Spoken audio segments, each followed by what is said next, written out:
बांग्लादेश में हर दिन किसी न किसी जगह पर हमला हो रहा है। घर व्यवसाय लूटपाट धर्मांतरकरण किया जा रहा है।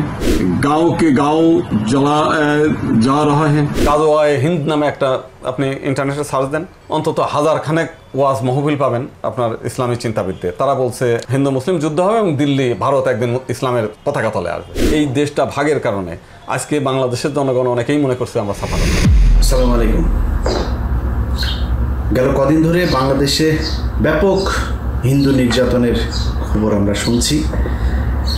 লালমনিরহাট, কুমিল্লা, ঢাকাতে মন্দির ভাঙা, ওইদিকে সাতক্ষীরাতেও ঘটনা। চারিদিকে শুধু হিন্দু নির্যাতনের এক মনে হচ্ছে যেন এই দেশের মুসলমানদের কাজই শুধু হিন্দুদেরকে এই দেশে থাকতে দেবে না। এবং এটা নিয়ে আপনার ভারতীয় গণমাধ্যম বাংলাদেশের আগে খবর চলে যায় ওইখানে, ব্যাপক নিউজ করছে। সেই নিউজগুলোর মধ্যে সবার আগে যদি বলি, লালমনিরহাটের একটা ঘটনা। 10 টাকার জন্য নাকি এক হিন্দু নাপিত আর তার ছেলেকে বেদম পিটিয়েছে, সেটার ভিডিও বের হয়ে গেল। বাংলাদেশের আগে ভারতে আমাদের সেনাপ্রধানের বক্তব্য তারা কোট করলো। এখন এটা জানার পরে আমি লালমনিরহাটে ওসির সাথে কথা বললাম। এই ওসি হচ্ছে সেই ওসি যিনি কিনা কয়েকদিন আগে একটা ভিডিও ভাইরাল হয়েছিল, যিনি বলেছিলেন আমার থানায় জিডি করতে টাকা লাগে না, মামলা করতে তার টাকা লাগে না, কারো কোনো তদবির লাগে না, সোজা আমার কাছে চলে আসবেন। এই ওসি আপনাদের সব ধরনের আইনি যত সুবিধা আছে, অধিকার আছে, সেটা সংরক্ষণ করবেন। এই সেই ওসি, খুব ভালো একজন মানুষ। তা আমি ফোন দিলাম, স্যার কী অবস্থা স্যার, এখানে কি হয়েছে? আমার বললো যে ভাই এই ঘটনা, এইটাকে তো আসলে বিবিসি এবং আরও 2-1টা পত্রিকা এগুলো করে তারপরে এটাকে অন্য রং দেওয়ার চেষ্টা করছে। মূল ঘটনা এটা। আমরা ওইখানে গিয়ে অনেক হিন্দুদের সাথেও কথা বলেছি, পাশের যে দোকানদার আছে তারা যেটা বললো যে এই ঘটনাটা আসলে এরকম 10 টাকা নিয়ে কোনো বিষয় না। বিষয় হচ্ছে এই ব্যক্তি, তার এখানে কেউ চুল কাটতে গেলেই তারা প্রথম প্রশ্ন করতো, তুমি কি ইসলাম ধর্ম করো, প্র্যাকটিস করো, তোমাদের নবীর নাম কি বলতে পারবা, নবী কয়টা বিয়ে করেছে বলতে পারবা, তার একদম ছোট স্ত্রীর বয়স কত সেটা বলতে পারবা। এই কোশ্চেন করে তাকে বিব্রত করা এবং নানানভাবে মানুষের কান ভারী করার জন্য সে এবং তার ছেলে দুজন মিলে এটা করে। সবশেষ একটা ছেলে সেইটা তার কাছে গিয়েছে এবং সে বারবার বলছে যে দেখেন ভাই, আপনার সাথে আমি ধর্মীয় কোনো আলাপ করতে চাই না, আপনি চুল কাটেন, কাটা শেষ হলে আমি চলে যাব। তারপরেও সে খুঁচিয়ে তার সাথে এগুলো করেছে। সবশেষ সে ওটা নিয়ে প্রতিবাদ করেছে এবং আশপাশের লোকজন এসে জড়ো হওয়ার পরে জানাজানি হওয়ার পরে সবাই মিলে তাকে পিটিয়েছে। পিটানোর পরে পুলিশ এসছে, পুলিশ আসার পরে একজন বাদী হয়ে মামলা করেছে, তাকে অ্যারেস্ট করেছে। এরপর থেকে ভারতীয় নাম্বার থেকে বাংলাদেশের একটা গোয়েন্দা সংস্থা ডিজিএফআই পরিচয় দিয়ে তাকে হুমকি দেওয়া হয়েছে। তারপরে বিভিন্ন নামে বেনামে বিভিন্ন জায়গা থেকে হুমকি দেওয়া হয়েছে এবং বাদীকেও একইভাবে অনেক জায়গা থেকে হুমকি দেওয়া হয়েছে। বিশেষ করে ইসকনের পরিচয় দিয়ে বিভিন্ন জায়গা থেকে, দেশের বাইরে থেকে হুমকিগুলো দেওয়া হয়েছে এবং ভারতীয় টেলিফোন নাম্বার ব্যবহার করে। তো এগুলির পরে আমার যখন বললাম, আমি বাংলা এডিশনের টিম পাঠালাম, পাঠিয়ে আশপাশের লোকজনের সবার বক্তব্য নিলাম। বক্তব্য নেওয়ার পরে দেখি হ্যাঁ, ঘটনা তো এটাই সত্যি, এরকমই হচ্ছে। তো গেল ওইটা। এর মাঝখানে কিন্তু এই ঘটনা সারা ভারতে ছড়িয়ে গেল, ওয়ার্ল্ডের বিভিন্ন জায়গায়, বাংলাদেশে নিউ ইয়র্কের মতো জায়গায় এখানেও হিন্দুরা মিটিং মিছিল করে বাংলাদেশে হিন্দু নির্যাতন হচ্ছে, তাদেরকে ছাড়াইতে হবে। পরের ঘটনা হচ্ছে ঢাকাতে মন্দির একটা ভেঙে ফেললো ইউনূস সরকার, কত ভয়ঙ্কর ব্যাপার। এবং বেছে মন্দিরটাই ভাঙলো। একজনের বক্তব্য আপনারা তো শুনেছেন, এই যে গোবিন্দ প্রামাণিক, বক্তব্যটা একটু শোনেন। बांग्लादेश में हर दिन किसी न किसी जगह पर हमला हो रहा है। जमीनों पर कब्जा, लड़कियों का अपहरण, बलात्कार, झूठ धर्म का अपमान करने बयाने गांव के गांव जला जा रहा है। घर व्यवसाय लूटपाट धर्मांतरकरण किया जा रहा है। परिणाम स्वरूप हिंदू देश सरकार भाग गया है। এই বদমাইশ হচ্ছে বাংলাদেশের রয়ের সবচাইতে বড় এজেন্ট। মাঝে মধ্যে জামায়াতে ইসলামের একটু তেল দেওয়া কথাবার্তা বলে জামায়াতে ইসলাম মনে করে ও এটা তো আমাদেরই গোবিন্দ প্রামাণিক, আমাদের লোক। এর একটু প্যাম্পার করে। এই বদমাইশ বাংলাদেশে মাঝে মধ্যে খুব সুন্দর সুন্দর কথা বলে, বিভিন্ন টক শোতেও সে মুসলমানরা না, আমাদের দেশে হিন্দুদের কোনো নির্যাতন করা নেই, এখানে যা হয় সেটা আওয়ামী লীগের রাজনীতি, আওয়ামী লীগ হিসেবে তাদেরকে মারধর করা হয়, মারামারি যা হয় এগুলো। ইন্ডিয়ার চ্যানেলে গিয়ে সে আবার আরেক কথা বলে। দেখেন, আমি তার বাংলাদেশের আপনার কথা শুনেছেন, আমি বাংলাদেশ এবং ইন্ডিয়ার, আপনি দুই জায়গায় সে কী কথা বলে আপনি এটা একটু শোনেন। আপনি কি অখণ্ড ভারতে সমর্থন করেন? কেউ কেউ বলেছে যে আপনি অখণ্ড ভারত চান। আপনার চরমনের হুজুর বলেছেন যে উনি দিল্লিতে ইসলামের ঝান্ডা উড়াইতে চান, তাহলে উনি অখণ্ড ভারত চান। যদি বাংলাদেশের পতাকার সময় যদি দিল্লিতে ওঠে তাহলে তো অখণ্ড হয়ে গেল, এখানে অখণ্ডই হয়ে গেল। তাকে তো মুসলিমরা অহরহ বলছে, এবং গাজওয়ায়ে হিন্দ নামে একটা আপনি ইন্টারনেটে সার্চ দেন, অন্তত 1000 খানেক ওয়াজ মাহফিল পাবেন আপনার ইসলামী চিন্তাবিদদের। তারা বলছে হিন্দু মুসলিম যুদ্ধ হবে এবং দিল্লি ভারত একদিন ইসলামের পতাকা তলে আসবে। তো অখণ্ড ভারত হয়ে গেল, এটা মুসলিমরাই চাচ্ছে, আমার তো চাওয়ার দরকার নেই। আর বাস্তবতা হচ্ছে যে আপনি কি মনে করেন? আচ্ছা, আমি মনে করি এটা একটা অসম্ভব ব্যাপার। সম্ভব না বলতে গেলে যে রক্তক্ষয়ী সংঘর্ষের মধ্য দিয়ে 47 সালে দেশ ভাগ হয়ে গেছে, যারা ক্ষমতার আস্বাদ পেয়েছে, চেয়ারের আস্বাদ, এরা তো কোনো মতে এই জিনিসটা আর এই না। যদিও বাংলাদেশের বহু মুসলিমরা আমরা যখন বেনাপোল বর্ডার দিয়ে যাই, অনেকেই গালাগালি করতে দেখেছি যে কেন এই বর্ডারে আমাদের হেনস্থা, আমাদের সেই নিজামুদ্দিন চিশতির এটা হচ্ছে দিল্লিতে, আমরা সেখানে যেতে পারি না, আমরা আমাদের খাজা বাবার ওখানে যেতে চাই, আমরা সেখানে যেতে পারি না, আমরা ইন্ডিয়ার থেকে এই দেশে গরু জবাই করবো এসির দিকে, সেটা আমরা ভারতে একটা গরুর দাম 10,000 টাকা, সেটা আমাদের এখানে 1.5 লাখ টাকায় কিনতে হয়। ভারতে 1 কেজি আঙুরের দাম হয়তো 50 টাকা, সেটা আমাকে 150 টাকায় কিনতে হয়। ভারতে একটা চকলেটের দাম হচ্ছে 5 টাকা, সেটা আমাকে 20 টাকা দিয়ে কিনতে হয়। অর্থাৎ ভারত শুধুমাত্র আমাদের কাছে শুধু আমরা তো কিনতে বাধ্য হচ্ছি।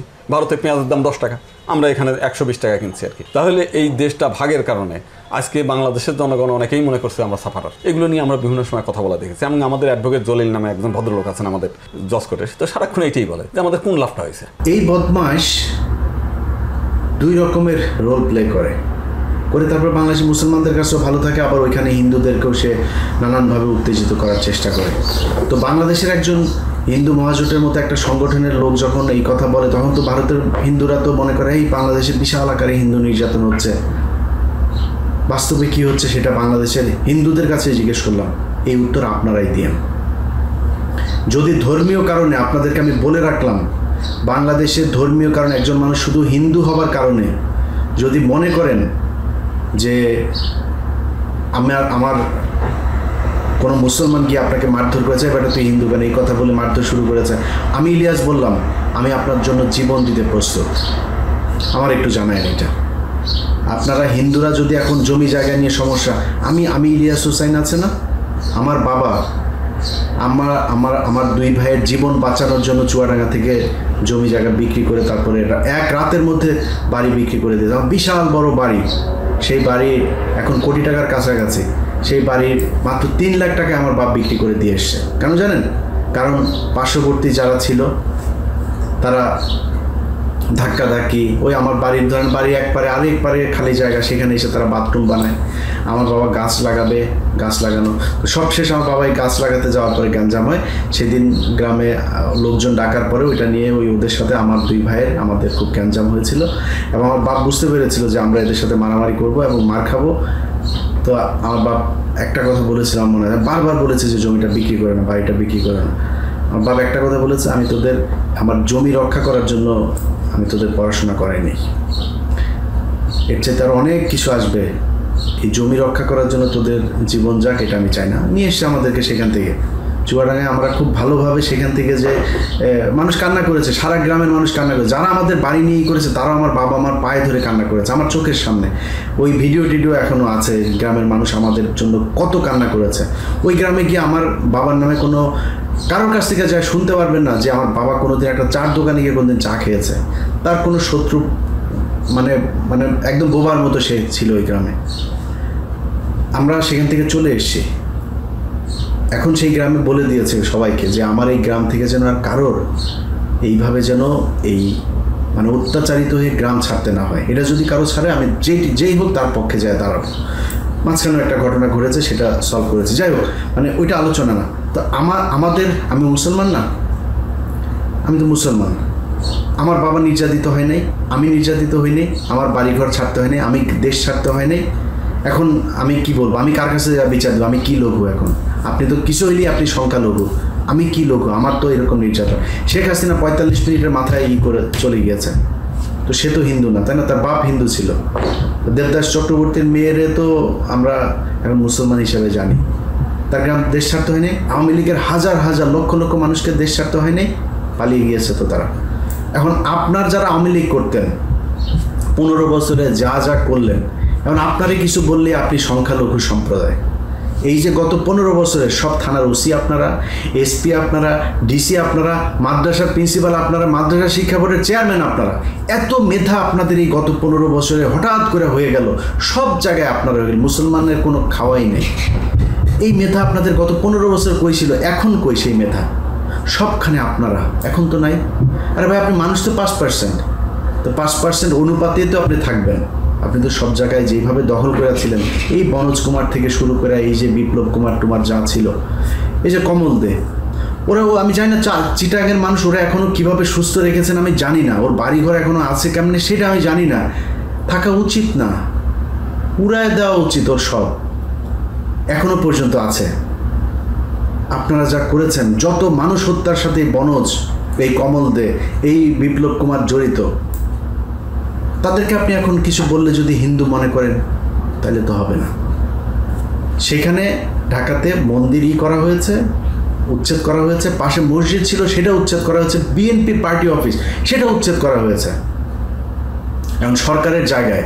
এবং সেই মন্দিরটা কিন্তু স্থায়ী কোনো মন্দির নেই। গত ইয়ের সময় আপনার পূজার সময় অস্থায়ীভাবে তাদেরকে পূজা উদযাপনের জন্য একটা সুযোগ জায়গা দেওয়া হয়েছিল। এরা এমনিতেই এটা প্রতি বছর করে আবার ফের সেখান থেকে সরে আসে। ওদের স্থায়ী যে মন্দিরগুলো আছে এগুলোর বাইরে ওই জায়গাগুলো ওরা পার্মানেন্ট থাকে না। তো এটা ভাঙার পরে ব্যাপক আকারে এই বদমাশ, এই প্রামাণিক মিটিং, মিছিল, বিক্ষোভ, নানান কিছু শুরু করে দিল।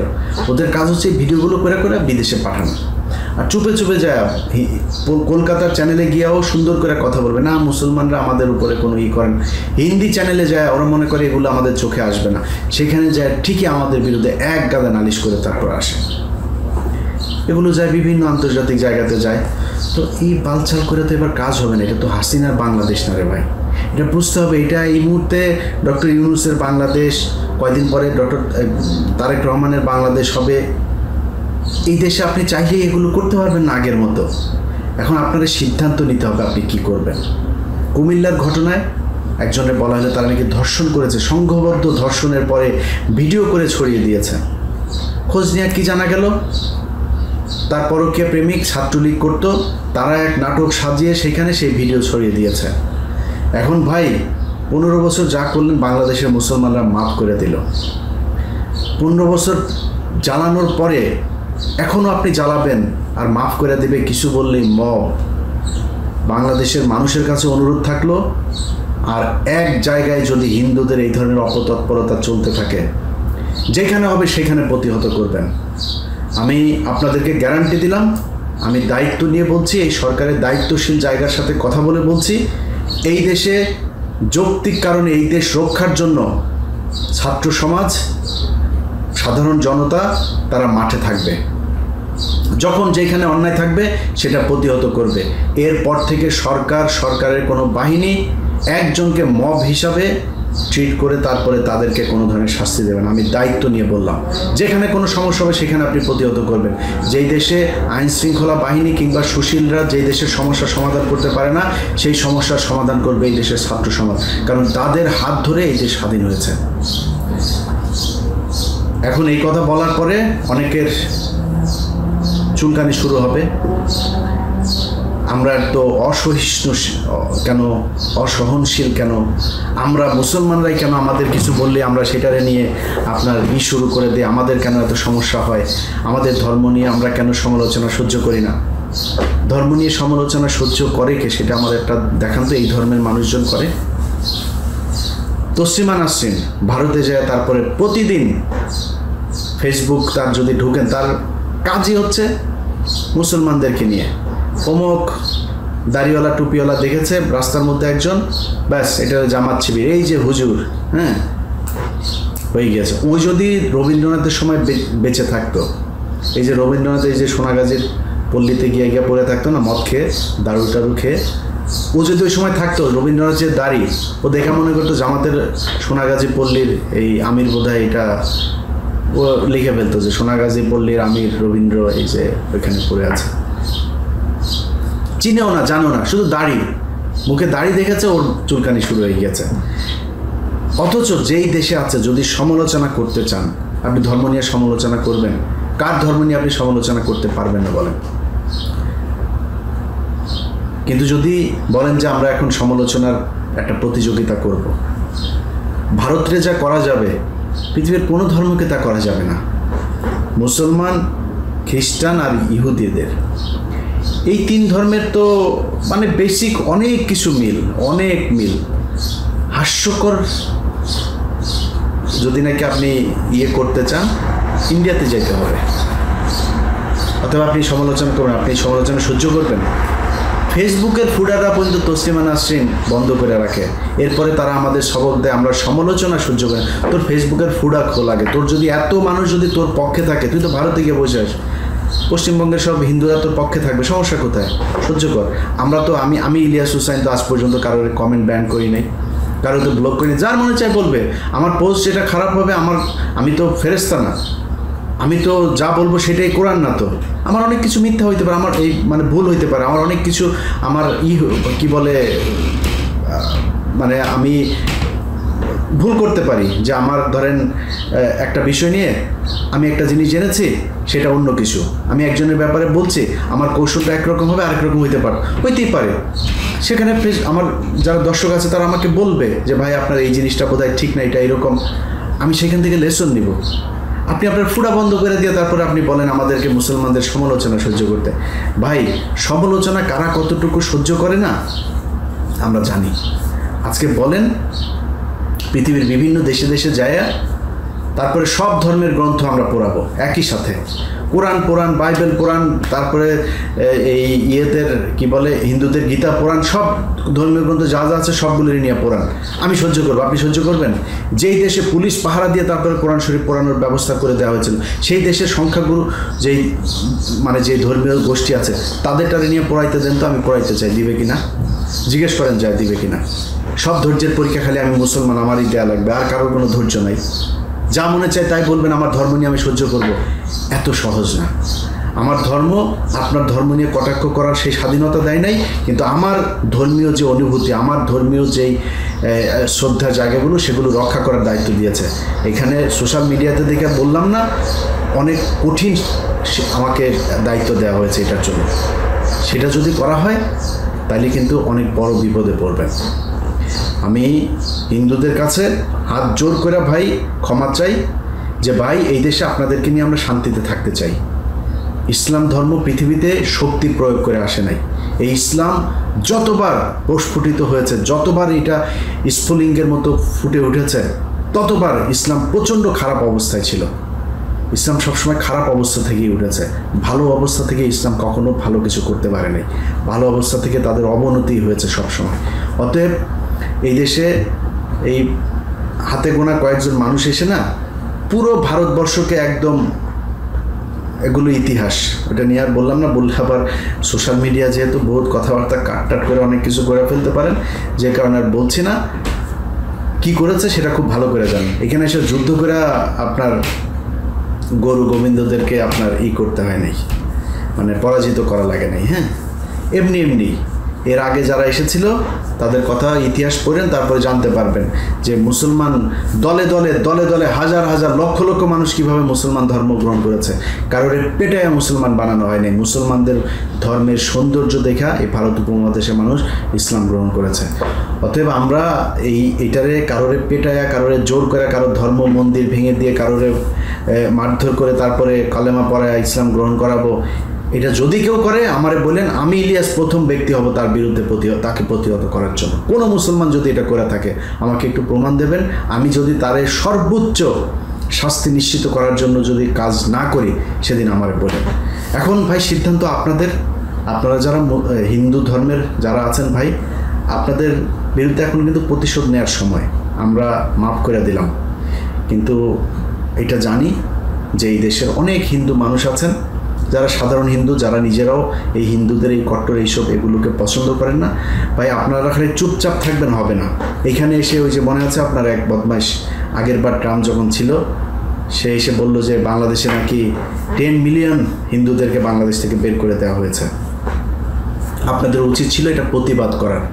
হিন্দুরা যদি নাকি এমন কোনো পরিস্থিতি তৈরি করে আওয়ামী লীগ এবং গোয়েন্দা সংস্থার টাকা খেয়ে দেশকে অস্থিতিশীল করার জন্য, আপনারা তো অন্য ভালো হিন্দুরা তো আছেন, আপনারা পাশে আরেকটা সমাবেশ করেন, আপনারা মুসলমানদের পাশে এসে দাঁড়ান যে না আমরা একসাথে থাকতে চাই, মিলেমিশে থাকতে চাই। এই দেশে হিন্দু মুসলমান সবাই এই দেশের নাগরিক, আমরা এই দেশকে ভাগ করতে চাই না ধর্মের ভিত্তিতে।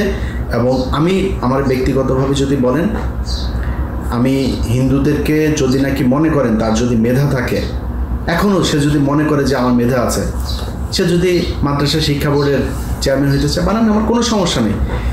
কিন্তু গত 15 বছরে যেই প্রক্রিয়া হয়েছে সেই প্রক্রিয়া না, মেধার ভিত্তিতেই আপনাকে আসতে হবে। হিন্দু ভাইদেরকে একটা জিনিস বলি ভাই, অতি উৎসাহী হয়েন না। আপনারা এত মানে ছিঁড়ার লোক হয়ে যান এখন পর্যন্ত। আপনি জ্ঞান বিজ্ঞানের মুসলমানদেরকে, ইন্ডিয়ান এই গরুর চোনা খাওয়া লোকজন আমাদেরকে জ্ঞান বিজ্ঞানেরই শেখায়। এই জ্ঞান বিজ্ঞানের এই পৃথিবীর ভেতরে এই পর্যন্ত দেখা এই মনে কর আজ থেকে 400-500 বছরের পেছনে যা। ইবনে সিনাকে চিনিস? ইবনে সিনাকে শ্রী ইবনে সিনা চক্রবর্তী, আল জাবেররে চিনিস? আল নাসেররে চিনিস? এগুলোর চিনিস? এগুলো কারা জানিস? বাংলা এই পৃথিবীর ইতিহাসের সভ্যতার যেই বিকাশ এই মুসলমান বিজ্ঞানীদের হাত ধরে হয়েছে। একটারে দেখা তো শ্রী লেখা আছে পিছনে, খুঁজা পার কর যা। এরা কিছু বললে এরা নাকি সনাতন ধর্ম, এরা 4000 বছর আগে এরা করেছে। এখন তারাই হলো পৃথিবীর মধ্যে সবচাইতে উৎকৃষ্ট, আর সব হলো নিকৃষ্ট। ভাই আপনার ধর্ম নিয়ে আমার কোনো সমস্যা নেই, আমার দেখান না যে 4000 বছর আগে একজন বিজ্ঞানী ছিল যার নামের আগে শ্রী অমুক এই আপনারা করে গিয়েছে। আপনারা সব সভ্যতা বানিয়েছেন আর মুসলমানরা খালি গোবর খাইতো। আরবে গিয়েছেন? আরবে এখন পর্যন্ত যা দেখেন তো, এই পৃথিবীর মধ্যে সবচাইতে সিভিলাইজ এখন পর্যন্ত আরব। এই পৃথিবীর মধ্যে সবচাইতে শান্তিপূর্ণ দেশ এখন পর্যন্ত আরব। পৃথিবীর মধ্যে সবচাইতে মানে দামি ব্র্যান্ডের ঘড়ি, দামি ব্র্যান্ডের পারফিউম, দামি ব্র্যান্ডের গাড়ি, সবচাই সুযোগ সুবিধা নিয়ে এখন আরবের মানুষ আছে। আপনি ভারত থেকে ওইখানে যান, ওদের বাথরুম পরিষ্কার করে তারপরে কিছু রিয়েল আনার জন্য, বুঝেন নাই?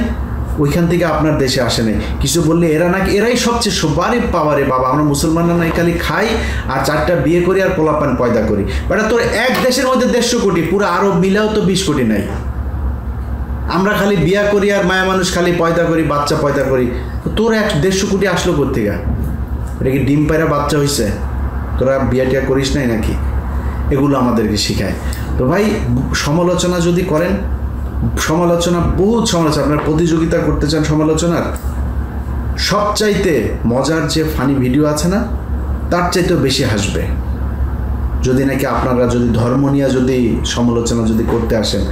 এমন জিনিস বলবো ওইটা থেকে মানে মানুষের সামনে মুখ দেখাইতে পারবে না। আমরা পৃথিবীর বহু সভ্য জাতিকে চিনি, তারা পৃথিবীর সবচাইতে উৎকৃষ্ট গণতন্ত্রের প্রতীক, তারা পৃথিবীর সবচেয়ে উৎকৃষ্ট মুক্ত স্বাধীনতা, বাক স্বাধীনতার কথা বলে।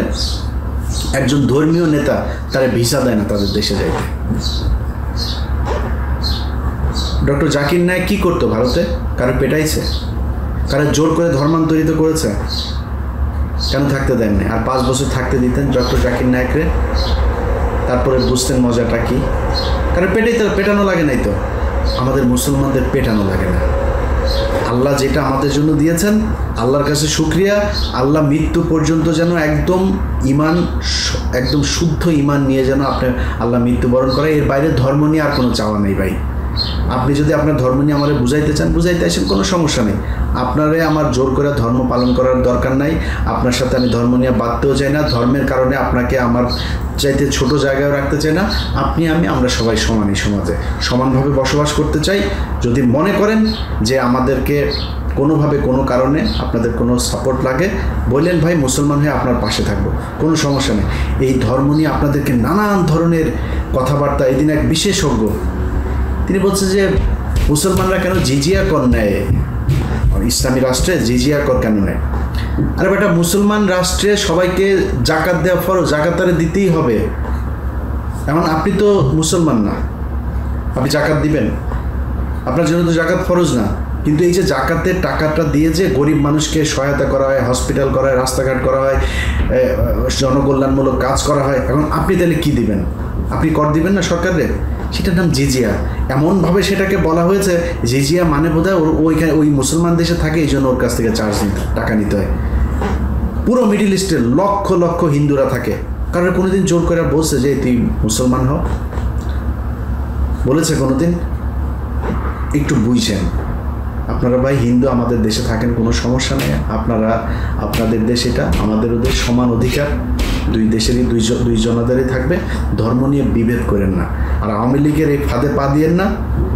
আওয়ামী লীগ, গোয়েন্দা সংস্থা, ভারতীয় এগুলোর ফাঁদে পা দিয়ে উল্টাপাল্টা আকাম কুকাম করতে চাবেন, তাহলে কিন্তু ভাই পরিস্থিতি খারাপ হবে, সেটা সামাল দিতে পারবেন না। ওই আগের মতো ওই পার থেকে আসে তারপরে বাঁচাবে, ভারতীয় হাইকমিশন থেকে ফোন করে দিবে, ওই সুযোগ আপনাদেরকে দেওয়া হবে না। সবার কাছে দোয়া চাই, বাংলা এডিশন 16ই আগস্ট 16ই জুলাই থেকে বাংলাদেশে কার্যক্রম চালু করবে। আপনাদের সবার কাছে অনুরোধ থাকবে, এই বাংলাদেশের স্বাধীনতা সার্বভৌমত্ব রক্ষায় বাংলা এডিশন আপনাদের পাশে থাকবে। একটা বিশাল সুন্দর স্মার্ট একটা টিম নিয়ে আমরা মাঠে নামছি। আপনাদের সবার সহযোগিতা চাই, ভালোবাসা চাই, সমর্থন চাই। যেখানে যাই হোক, কোনো অন্যায় যদি হয় আমাদেরকে জানান, আমাদের টিম আপনাদের কাছে পৌঁছে যাবে, আপনাদের জন্য কাজ করবে। সবাই ভালো থাকেন, আল্লাহ হাফেজ।